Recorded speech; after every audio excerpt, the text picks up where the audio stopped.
반갑습니다. 브랜딩 스토리입니다. 여러분들과 함께 저번 주까지 몽테뉴 스쿨 수필쓰기를 진행했습니다. 그 스케줄 때라서 이 글을 쓰시다 보면 아마 수필 한 편이 완성될 것이고, 또 재미가 있으시며 계속 글을 쓰시다 보면 나만의 문집이 완성될 겁니다. 저도 부지런히 준비해서 여러분들을 함께 만나서 함께 글을 쓰고 함께 책을 만드는 그 시간을 빨리 만들 수 있도록 노력하겠습니다. 자, 이제 이번 주부터는요, 이 단편 소설을 쓰는 것에 대해서 여러분들과 함께 알아보려고 합니다. 그래요. 이 나의 일상이 너무 격렬하다, 또 너무 이렇게 격하다라고 했을 때 이것을 수필로 옮기기가 조금 버거울 수 있습니다. 왜냐하면 이 수필의 특징이 조금 편안하면서도 안정적이고 관조적인 이제 그런 느낌이에요. 이 등락으로 따지면은 이렇게 좀 어느 일정 선의 감정 톤이 있습니다. 근데 이제 반면에 소설은 어떻죠?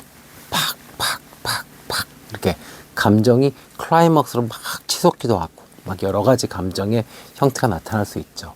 그래서 내 삶이 힘들고 어려운 것들을 많이 겪었다라고 하면 사실은 수필보다는 소설, 뭐 처음부터 장편 소설은 우리가 어려우니까 단편 소설부터라도 시작할 수 있습니다. 그리고 오히려 그런 분들한테는 이 장르적으로 봤을 때 소설이 더 맞는 것 같습니다. 그래서 저도 첫 작품이 소설이었어요. 물론 조금 지나고 나니까 너무 불완전해요. 그래서 다시 한번 시간이 되면 조금 더 손을 봐서 좀 작품을 제대로 꾸미려고 합니다. 예. 그래서 여러분들과 함께 공부를 더 하면서 이제 어떤 방향으로 제 책을 다시 만들어야 될지 생각을 정리하도록 하겠습니다. 자, 그래서 오늘은 첫 번째 스쿨입니다. 네. 일단은 롤 모델을요, 안톤 체호프로 정했습니다. 네. 대단한 극작가이고요. 정말 연극을 준비하는 사람들한테는 거의 교본과 같은 작가입니다. 또 단편소설 작가로도 아주 유명하죠. 그래서 8주 동안 이 체호프의 단편을 분석하고 또 그의 기법을 활용해서 직접 단편소설을 쓰는 방식을 연습해보는 그런 시간을 갖도록 하겠습니다. 단편소설을 쓰는 가장 좋은 방법은 결국엔 단편소설을 많이 읽고 또 분석하고 직접 써보는 것밖에 없겠죠. 그래서 우리는 이 세 가지를 8주 동안 해보려고 합니다. 자, 질문 먼저 볼게요. 여러분들은 단편소설 하면 무엇이 떠오르나요? 아마 제 나이 또래 분들은 제일 먼저 떠오르는 건 아마 소나기일 겁니다. 너무 강렬했죠. 그죠? 이 중학교 때인가요? 교과에서 나왔던 그 사랑 얘기. 예, 너무 애절하고. 예, 평생의 어떤 단편소설 하면 그냥 황순원의 소나기. 이렇게 느낌이 오실 것 같아요. 뭐 다른 분들은 또 다른 게 있을 수 있지만 저는 그랬어요. 그러니까 여러분들 이제 각자 단편소설이 어떤 느낌인지 무엇이 떠오르는지 한번 자문하시고 답을 찾아보십시오. 자, 체호프는 단편소설 시곡의 거장으로서 그는 이야기를 만들려고 하지 말아라고 조언을 했습니다. 그러니까 자연스럽게 관찰하고 그 다음에 그것을 자연스럽게 표현해라, 이렇게 말을 한 것 같습니다. 자, 체호프의 문학적 특징을 좀 알아볼게요. 크게 네 가지로 압축할 수 있습니다. 첫 번째는 사건보다는 인물의 심리를 중심으로 글을 써갔습니다. 그래서 극적인 사건이 아니라 인물의 내면의 변화를 섬세하게 묘사했습니다. 감정의 미묘한 변화를 드러내는 방식으로요. 네, 그러니까 뭐 대단한 어떤 전쟁이 일어나고 뭐 학살이 일어나고 뭐 대단한 사랑을 하고 막 이런 게 아니라 그냥 소소한 사건들, 거기서 감정의 변화, 그것을 아주 찰나로 잡아서 그걸 아주 섬세하게 묘사한 그런 특징을 갖고 있죠. 그러다 보니까 이 희곡으로서도 아주 가치가 높은 작품들을 많이 만들어내게 됐습니다. 자, 두 번째 특징입니다. 설명보다는요, 암시, 생략의 미학을 갖췄습니다. 직접적인 감정 표현보다는요, 행동과 대사로 감정을 표현합니다. 그래서 이것은 보여주기 방식으로 나타납니다.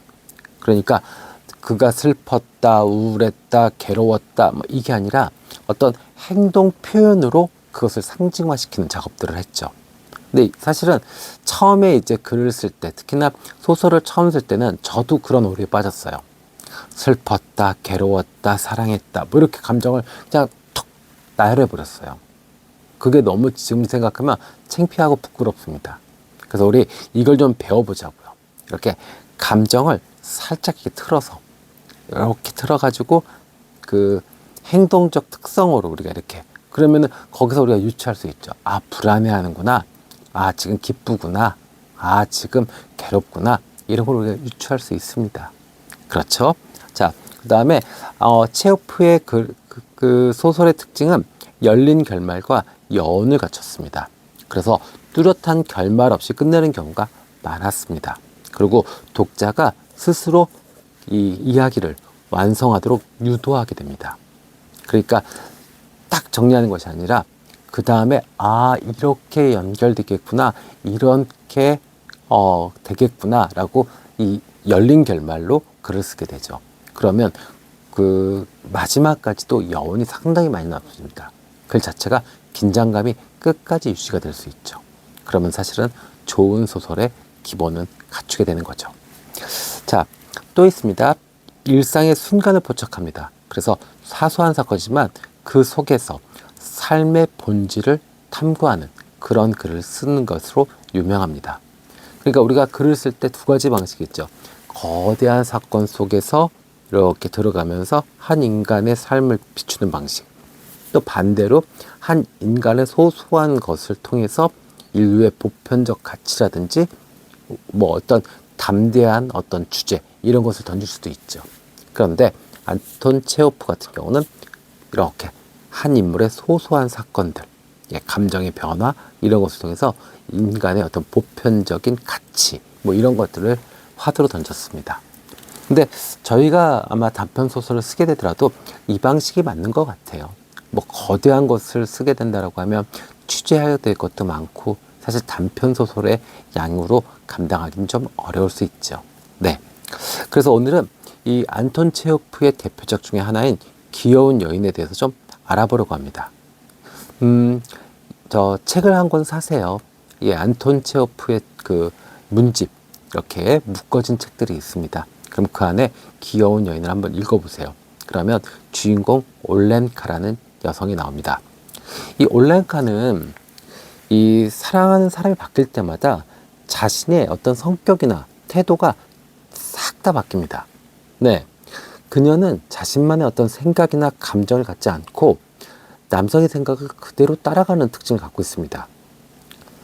이것이 체호프가 말하고 싶었던 귀여운 여인의 본질일지 우리는 한번 생각해 볼 필요가 있습니다. 네.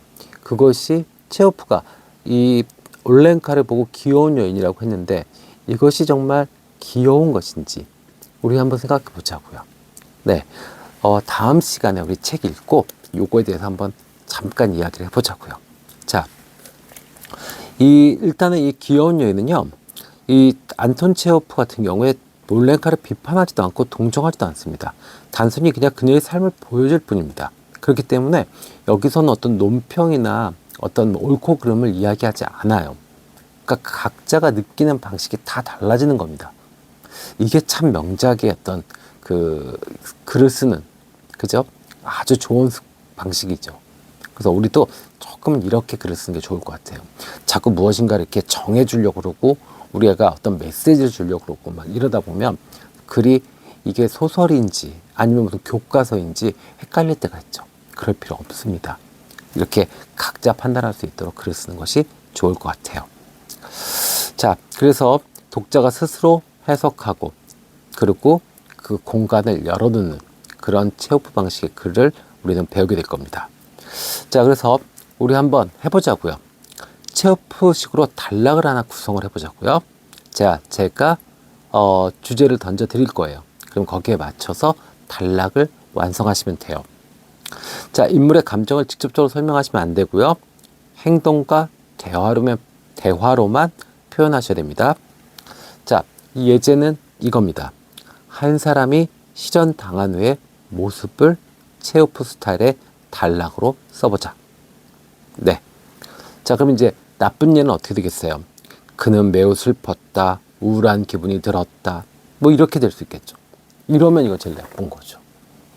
그렇다면 반대로 좋은 예는 어떻게 될까요?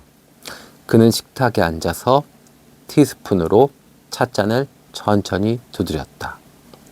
마치 그 찻잔이 깨지기를 기다리는 것처럼. 네, 뭔가 상실감, 불안감 이런 것들이 반복적 행동을 통해서 나타나 보이죠. 이렇게 되면 어떤 막연하게 독자들은 뭔가 불안하고 우울하고 힘들구나 이런 것들 느끼게 됩니다. 그러면 되는 거예요. 네, 아까처럼 그는 매우 슬펐다, 괴로웠다, 우울한 기분이 들었다 이렇게 하는 것보다 이 후자의 글이 훨씬 더 소설답고 아까 얘기했지만 어떤 여지, 여백, 공간을 열어둘 수 있는 글이 되는 겁니다. 아셨죠? 네. 자, 그래서 우리는 이 체호프의 그 글쓰기 기법, 그죠? 이것을 우리가 공부를 했고요. 또 귀여운 여인을 통해서 그의 스타일을 살펴봤습니다.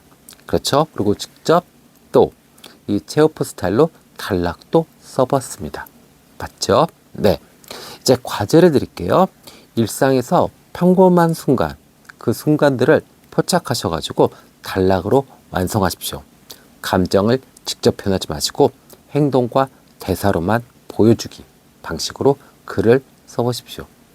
그러면 다음 주 시간은요, 등장인물의 심리와 또 행동에 대해서 깊이 있게 더욱더 탐구하는, 더 깊이 있게 들어가는 시간으로 갖도록 해보겠습니다.